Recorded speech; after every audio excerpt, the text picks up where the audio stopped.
Former U.S. Trade Representative for Textiles, Gail Strickler, recently gave a lecture at UD on how fashion is made possible through global trade.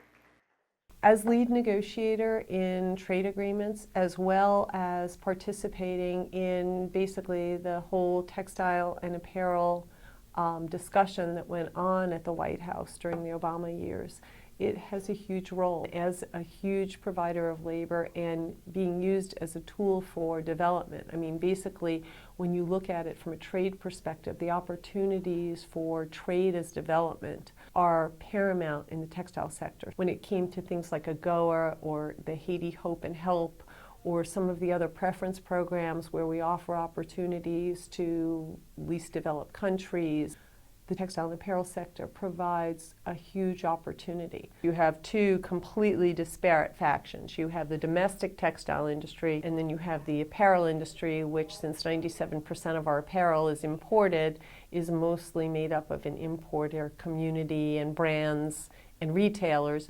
The United States has been involved in many trade agreements over the years, one of them being the Trans-Pacific Partnership, or the TPP for short. Given the recent presidential election, many are wondering how this is going to affect global trade in the future, including sectors like textile and apparel. In TPP, we managed to find a way to get both sides to support the agreement. We had, real good sustainable development goals within TPP. We had labor requirements. We were moving towards more sustainable goals in terms of sourcing and everything else, and creating regional agreements and regional supply chains.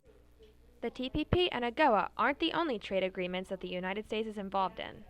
NAFTA is extremely good for the U.S. textile industry. If we looked in NAFTA and CAFTA together, more than 70% of yarns and textiles made in the U.S. wind up in either Mexico, pretty much, or Central America to be made into apparel to come back into the United States. So what does UD's fashion program look like to an industry professional?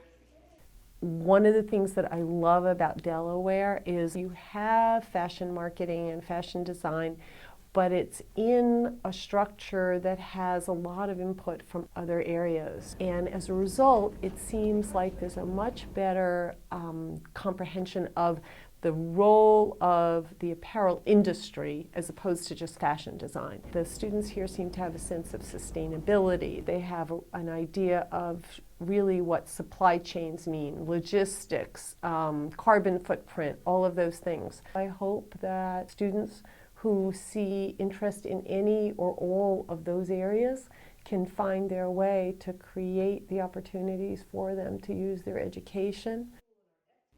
Reporting to you for 49 News, I'm Mallory Metzner.